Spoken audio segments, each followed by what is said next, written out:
Now that image right there, the end of Johnny Somali, first and foremost, that's just music to my ears, but doesn't that look like it could be perfectly set into a different meme format with the "we'll be right back"? And you know what? When we go over the rest of the story, it's actually going to fit a lot better than you thought initially, because if you aren't familiar with a lot of the backstory, well, brother, how much time you got? Hopefully the duration of this video. Because as you can tell by the caption right there, Johnny got put on his ass out there in South Korea, and to be honest, couldn't happen to a nicer guy. Talked about him a couple of times before, right? But this was when he was over in Japan doing the exact same stuff, and while the Japanese let the government deal with this nuisance, the Koreans, yeah, they aren't playing around at all. But that's not to say that the government isn't taking this seriously, as Johnny Somali charged with assault as South Korean parliament monitors the streamer. Yeah, because he's got a couple of other accusations on his name as well. But a YouTube streamer, yes, formerly YouTube streamer, because he had his YouTube account.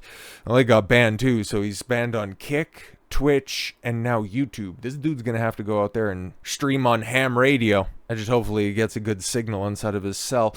Somali is a live streamer. Well, he's something, and not exactly the first demonym that I would afford him if I was to describe what I'm looking at right there. Known for his divisive antics abroad. No, basically being a human pile of garbage everywhere that he goes. I think that that's appropriate. And no, nobody's going to take offense to me calling him garbage. Nobody's going to plaster a Johnny didn't do anything wrong on the side of a truck for political purposes. I think everybody agrees this is like he's the bottom of the barrel streamer, such as hurling racist insults towards train passengers in Japan, stalking a live streamer in Japan as well, making fun of a horrific time in Korean history.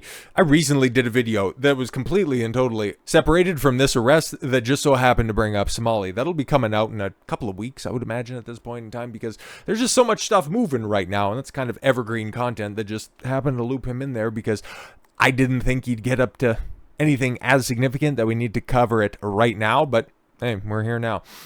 He's been both physically assaulted and arrested due to his behavior. Well, is it physical assault, or did he just get his comeuppance? Because it's two very different things. It's like saying, okay, yeah, somebody got shot. It's like, did you kill the guy, or did you neutralize a home intruder? 6 of one, half a dozen the other.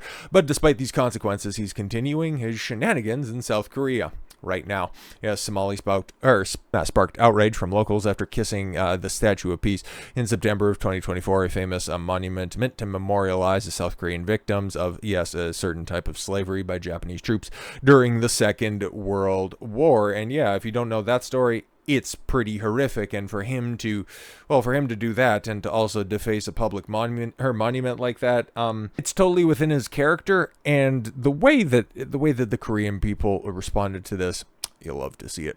On top of this, he also caused a scene in a convenience store, reportedly, yes, spilling a cup of instant ramen on a table. Police even escorted him off a train after he played, yes, loud and inappropriate noises during a stream, but he's like, no, bro, that was just chat notifications.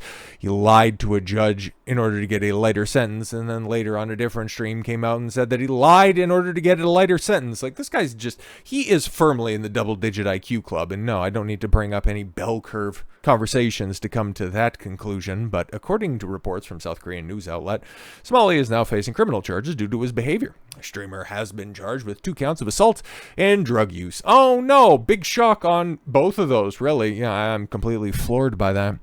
We plan to investigate the related complaints, law enforcement official said in a statement to Yonhap. They also revealed that he has not left the country despite concerns that he has done so after posting a photo in Incheon International Airport on Instagram. That's not all. During an October 30th meeting of South Korea's parliament, a member brought up the incident with Somali and the Statue of Peace and asked for legal consequences to be taken against the streamer for his antics. The request, the chairman reportedly answered, "We're monitoring a Johnny Somali." Fantastic stuff, and it looks like they might have set some of their top guys against him because he had may or may not have had an on-site order that some people, well, acted on. South Koreans have been hunting down Johnny Somali and his friends for several days.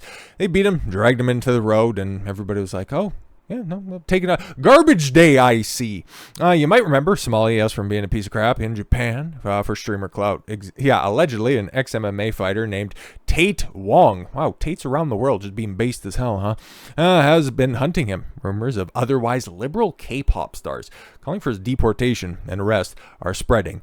Yeah, that's kind of crazy. Because if you pissed off the K-pop community, bro, you're not safe anywhere. Even if you leave South Korea, oh boy, it's a wrap for you. Which is what ended up with him in this situation right there in a more zoomed out fashion. And then, of course, yeah, the aftermath that is right here. And I think this one doesn't have any violence. And also, I don't need to have any sound because, as you can see, he got popped pretty good. And I can't show it because, you know, YouTube is YouTube after all, but I can show the after effects of this. And, well, our boy Tate Woong out there, he definitely did a little bit of a nuisance control. And as you can see, yeah, you know, he's at least comporting with the authorities that are out there. In Somali, well, he's just once again trying to put on a show, pulling out his phone so he could, try to stream the aftermath. And yeah, his boy, who was on the delivering end of those punches, well, he ended up getting free later that day, and outside the courthouse, he decided to smoke on that Johnny Somali pack, okay? Korean YouTuber, yes, responds to all the Johnny Somali fans who are racist towards Koreans and trolling in his chat. They are having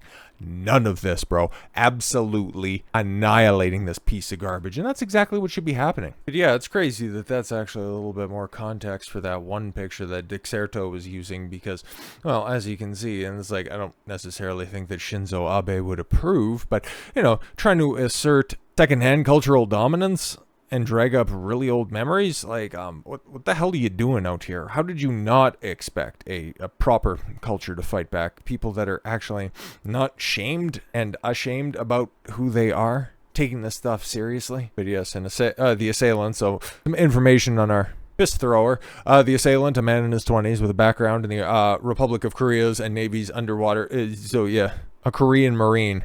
Okay, Somali, 24-year-old YouTuber known for controversial actions. According to Seoul's Songpa police on Thursday, the incident occurred in a street of Songpa district where the man identified as A confronted Somali, asking, "Where are you going?" before abruptly striking him. Somali suffered only minor injuries, but he was sure as hell shooken up and, well, that's fine.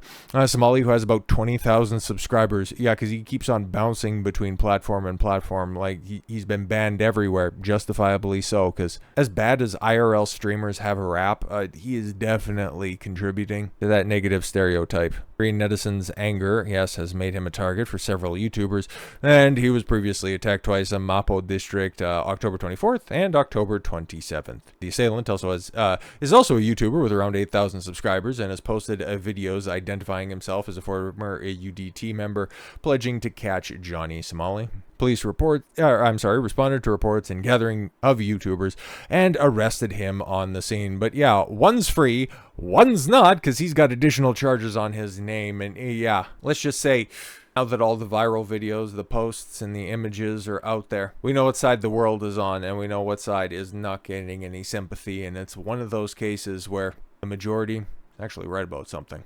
So with all that said, thank you all very much for the gift of your time. I've been Don Consuelo. I want you to follow your gut and get after it. Take care, everyone.